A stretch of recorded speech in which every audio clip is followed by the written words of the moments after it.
Sa Gunson nga gibisita sa Team Kapamilya ang tulo ka mga lugar alang sa exhibition games sa basketball. Nagapatrol, Elric Ayop. Nagtangka sa exhibition game sa basketball. Ang Team Kapamilya kontra sa Sulop Selection sa Sulop Gymnasium kagabi sa ika-4 nga piyesta sa Patron San Roque.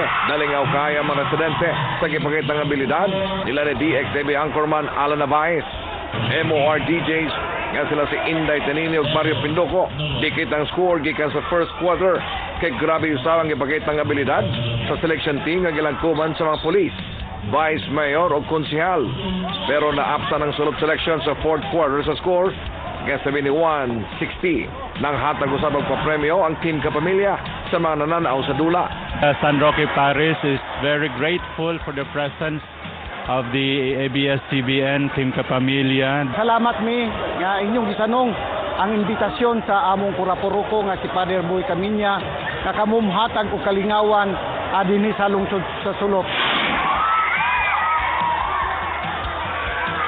Pero netong Domingo sa buntag, napildi ang Team Kapamilya sa alumni team sa Holy Cross College of Sasa.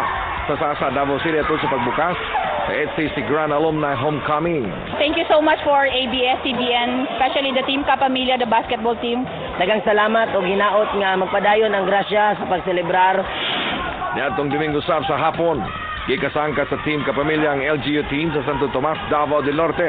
Napildi ang Team Kapamilya sa score kaya 75-72.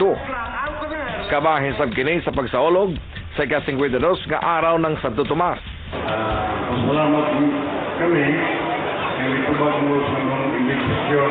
Karampit sa 28, itak na magigsangkaw sa abang Team Kapamilya sa team sa ML OPEC Davao Eagles. Elric Ayop, Patrol ng Pilipino. Mga kalingawan sa 52nd araw ng Santo Tomas, Davao del Sur, i-share sa mga bantay patrollers sa TV Patrol Southern Mindanao fan page. Gipost ni Hazel Mallorca sa TV Patrol Southern Mindanao ang iyang video nga kuha sa parade ug drum and lyre competition niadtong Domingo sa buntag. Nagkalain-laing mga eskwelahan ug grupo ang join o partisipar sa parada. Iya sab gipost ang video sa bloodletting activity sa Municipal Covered Court. Dungan niini duna side painting exhibit diin gipakita ang mga landscapes sa Santo Tomas, Davao del Sur. Gi-upload sab sa bana ni Hazel nga si Makoy Mallorca ang ilang video sa nindot nga fireworks display niadtong Domingo sa gabi. Samtang mga pictures sa fireworks display sab ang gipost ni Ching Basadre. Matud pa niya nga daghan kayo ang mitambong sa fireworks display.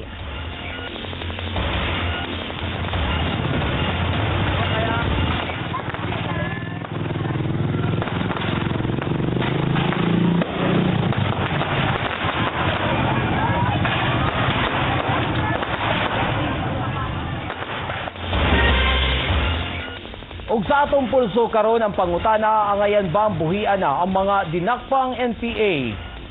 Kinsa gila sa mga progresibong grupo nga mga political prisoner. Ang oo, 17 katao. Ug ang dili mga kapamilya, 116 katao.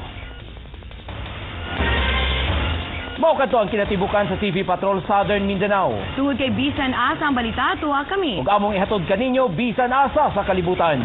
Mayong hapon.